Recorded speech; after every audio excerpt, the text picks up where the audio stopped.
Sandokan, le tigre de Malaisie. À la conquête de Kinabalu.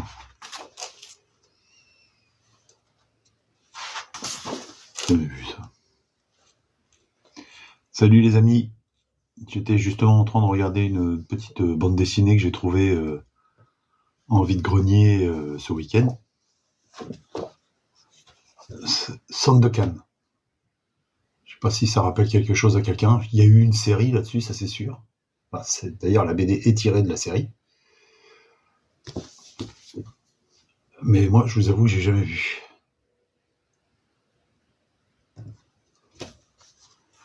Là-dessus, ils disent que ça, c'est de quand ça? Copyright 76. C'est pas nouveau. Avec, il y a des quelques publications de BD à suivre. Celui-là, je l'ai. Le TV série, c'est TV série, ça, hein? Collection TV. Sur les envahisseurs, celui-là, je l'ai. Après, il y a ça. Alors ça, il y a quand même. Regardez. Alors là, on voit les Robinson de l'espace. D'accord. C'est la série, hein. Moi, j'ai ça. Alors ça, c'est les Robinson de l'espace. Moi, j'avais déjà trouvé une BD qui s'appelle Les Robinson perdus dans l'espace. Et il y a aussi Perdu dans l'espace, tout simplement, et la série et le film. Alors bon, je suppose que c'est la même chose. Enfin bon, ça fait quand même trois titres différents, quoi. C'est un peu bizarre. Enfin bref, c'était juste pour le petit truc à dire. On va le dessiner quand même.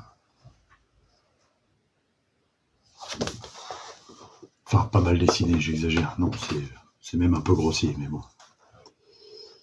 Bon, allez, c'est pour le fun. Ça faisait un petit moment que je vous avais pas vu parce que ça fait un petit moment que j'ai pas trouvé grand chose, notamment en vide-grenier. Bon, je vais vous montrer. Alors, j'ai trouvé quand même des BD, pas grand chose, mais quelques BD. J'ai trouvé un Tanguy et la Verdure, Les Pirates du Ciel. C'est une réédition, hein.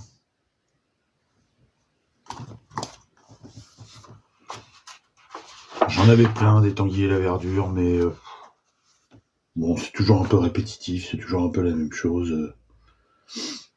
Bon.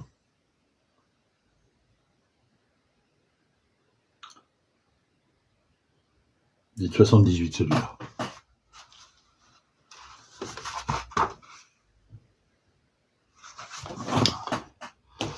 Là, je suis content, j'ai trouvé un Bernard Prince en édition originale, La Dynamitaire. Bernard Prince, c'est pas évident de trouver en vide-grenier. Je vous conseille de les prendre parce que ça, Bernard Prince, je pense que ça sera plus ou moins recherché plus tard. Tu vois, c'est une édition originale.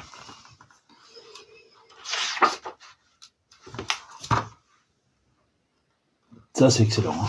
Excellent. Ensuite, un petit vinyle, plutôt sympa, enfin un grand, 33.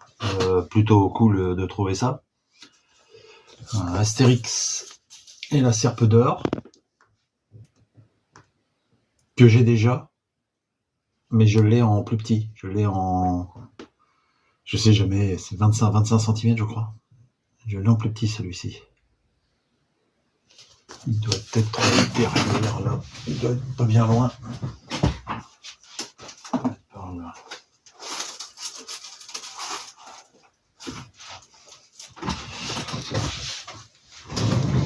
Voilà.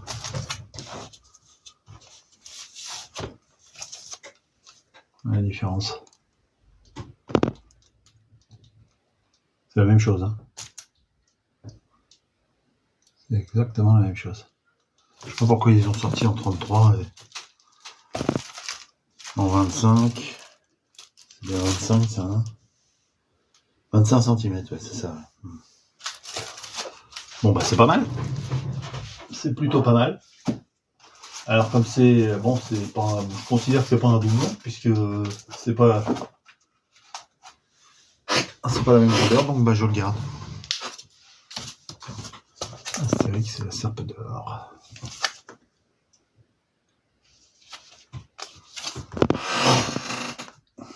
Toujours en vinyle, je vais vous montrer des trucs qu'on croise pas forcément tout le temps. Ça, trouver envie de grenier. C'est les disques Mickey, Pinocchio et la pierre magique. Alors il y a une petite BD à l'intérieur, mais bon bah moi elle était portée disparue. Bon je l'ai trouvée comme ça, envie de grenier dans une caisse. Je vais pas me plaindre, tant pis, c'est pas grave. Suffisamment rare, je l'ai pris quand même. Le vinyle est en bel état. En fait, bon, ouais, je peux vous montrer. Hein. Et ça fait comme ça s'ouvre. Vous voyez, une petite BD. Mais normalement, il y avait une page qui se déplie là comme ça. C'est sur trois pages. Hein. Mais bon, bah là, il n'y a que celle-là et on voit bien, ça a été arraché sur les bords. Là. On voit bien les bords, ils ont été. C'est dommage. Mais sinon, le vinyle est nickel. Enfin bon, je l'ai pris parce que bon, payer ça 50 centimes en vide-grenier, c'est le premier que je vois. Hein, j'en avais jamais vu, à part sur les sites de vente. Sinon, moi, j'en avais jamais vu en vide-grenier. Et pourtant, ça fait quand même un moment que je fais des vides-greniers. Donc bon, je l'ai pris quand même, c'est pas grave. Peut-être qu'un jour, sait-on jamais, je le retrouverai. J'ai trouvé ça, alors je connaissais pas du tout, une aventure de Buffalo Bill, racontée par Pierre Tchernia. Pourquoi pas. C'est un livre-disque aussi, hein.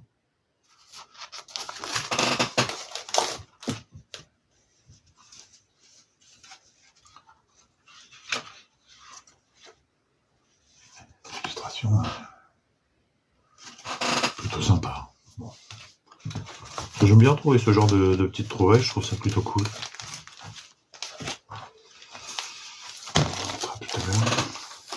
Et j'ai trouvé, alors non, je vais pas vous mentir, je l'ai pas acheté en vide-grenier, hein, celui-ci, non, je l'ai trouvé dans un petit lot, il y avait 3-4 vinyles et bon, je l'ai acheté uniquement d'ailleurs pour celui-là parce qu'après il y avait un Dumbo petit ménestrel là, mais bon, je l'avais déjà. Et puis après, il y avait un autre truc, mais qui était franchement fatigué. Je l'ai balancé d'ailleurs, j'ai pas regardé. Je sais plus que c'était un truc avec un ours, je sais pas trop. Bon, enfin bref, j'ai trouvé un vinyle, un 45 tours de Caroline. Ça, c'est plutôt rare, voire très rare. Et pas donné du tout sur les sites aux enchères. Bon, là, franchement, le lot, il valait rien, quoi. Il valait même pas 10 balles, frais d'envoi. Frais d'envoi inclus, donc bon, forcément, je me suis jeté dessus, quoi. Hein. C'est bon, Caroline, c'est surtout les BD, enfin, oui, les livres pour enfants. Hein. C'est de Pierre Probe. J'en ai quelques-uns des Caroline. J'avais dû vous montrer quand j'avais fait ma vidéo. Ma vidéo sur les livres d'enfants. Les grands livres achètent. Les grands livres achètent comme ça. Bon, ça vaut une blinde, hein, les amis. Ça maintenant, si vous en trouvez envie de grenier, c'est pareil. Hein, prenez-les parce que. Allez jeter un œil, tapez Caroline Grand Livre Achète, vous allez voir les prix, vous allez tomber. Hein. Ça, la dernière fois, j'en ai vu un en vide-grenier. Le mec, il en voulait 20 €. Hein. Et il démordait pas. Hein. C'était un vendeur professionnel, on remarque. Hein. Donc j'ai pas insisté, mais moi, des Grands Livres Achète, j'en ai royalement 3. Hein. J'aimerais bien en choper d'autres, mais surtout qu'il y en a quoi, il doit y en avoir pas loin d'une bonne quinzaine, je pense. Enfin, très content d'avoir chopé ce truc-là. Et on va continuer. Bon, bah ça, c'est des achats... Ah non, ça, j'ai ça aussi. J'ai trouvé un livre en vide-grenier, là, les meilleurs récits. Weird Tale. Ça, c'est des histoires qui était dans les vieux pulp américains des années, on va dire, 40, 50, quoi. Bon, il y a des histoires j'ai vu de Lovecraft, quand même, il y a du lourd, hein, il y a du costaud là-dedans. Donc bon, à lire, à voir. Et ensuite ça, bon, ça c'est achat le net, parce que bon, trouver ça en vide-grenier, c'est pas possible. Donc bon, c'est vrai que j'ai marqué broc en vrac, mais bon, c'était moitié-moitié, quoi, on va dire. Mais je suis très content de mes achats. On va commencer par un film Super 8 que j'ai reçu pas plus tard qu'aujourd'hui. D'ailleurs, c'était un peu pour ça que j'attendais pour faire ma vidéo, parce que je voulais attendre de recevoir ce film-là pour vous le mettre en plus. When Worlds Collide. En fait, en français, c'est Le Choc des Mondes. Hein. Le titre du film, c'est Le Choc des Mondes. Alors ça, forcément, c'est un petit extrait, hein, c'est du Super 8. Mais regardez-moi cette couve, absolument magnifique.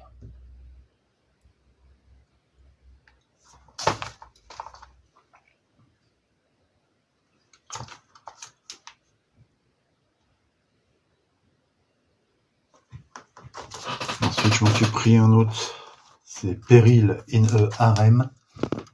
Je vais te dire comme ça, sera bien. Toujours en Super 8, j'adore.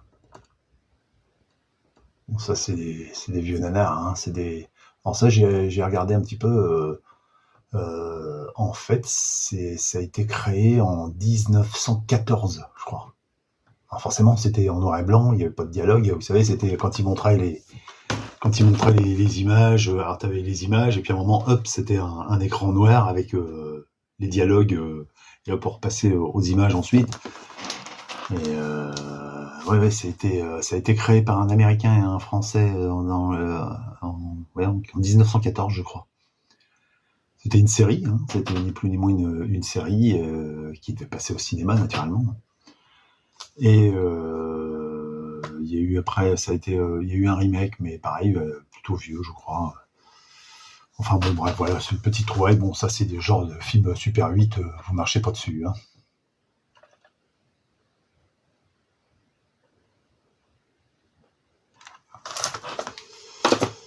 Ensuite, je me suis pris un petit peu de Viewmaster, parce que j'adore ça, j'ai remis un peu le nez dedans, là. Super 8 et Viewmaster, ça y est, je suis reparti un peu dedans. Je me suis pris Casper.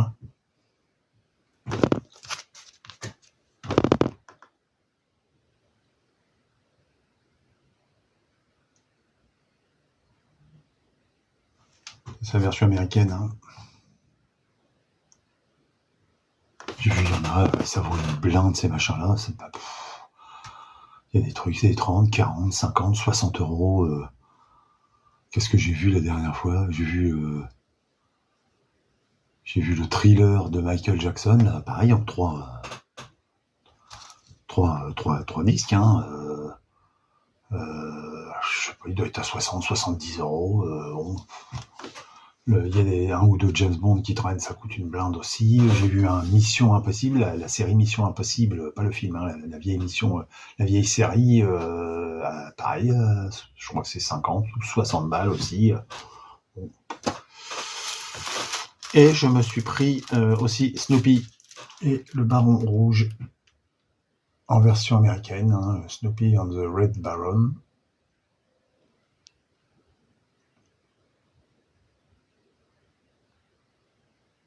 Ouais, les Viewmaster, j'adore. Hein. Viewmaster et Super 8, moi j'ai toujours connu ça. Hein. J'en avais depuis que je suis môme. Hein. J'ai toujours eu ces choses-là. Hein. Bon, là, c'est pas ma vraie caméra Super 8, elle est là. Un jour, je vous la montrerai si vous voulez. Elle est en boîte, je l'ai en boîte. Hein. Je l'avais retrouvée en vide-grenier aussi. Avec pas mal de films. À l'époque, il y avait pas mal de merde, mais il y avait pas mal de films. J'avais dû payer ça autour de 60-80 euros même, il me semble. Bon, par contre, elle marche pas formidablement bien. Alors ça tourne, puis à un moment, hop, ça ralentit, et puis ça recommence, et puis ça ralentit. Alors j'ose pas trop foutre mes films là-dedans, parce que j'ai peur qu'un jour, ça reste bloqué là-dedans, et j'ai pas trop envie. Il faudra qu'un jour je songe à en racheter une, mais c'est pareil, maintenant, pour en trouver à des prix corrects, ça se complique fortement. Enfin bon, pour l'instant, c'est pas le plus important. Pour l'instant, je rentre les films, la caméra, je la trouverai, j'en trouverai de toute façon. Voilà les amis, on a fait le tour. J'espère que tout le monde va bien. J'espère que vous faites des belles trouvailles de votre côté. Là, je tourne aujourd'hui, je vais la poster aujourd'hui, peut-être demain, je sais pas, mais bon, moi, a priori, bon, le week-end va pas être formidable. Je crois que demain, de toute façon, il flotte toute la journée. Il y a juste dimanche, peut-être dimanche à voir, mais ça va être gris, ça va pas être terrible. Donc, j'ai peur qu'il y ait pas beaucoup d'exposants. On verra bien. C'est déjà s'il y a des vides-greniers et bon, à mon avis, avec très peu d'exposants, ça va être encore la bagarre. Mais bon, on a l'habitude ici. Hein. Voilà, les amis. Je vous souhaite une bonne fin de journée, un bon week-end, une bonne chasse en vide-grenier. À plus!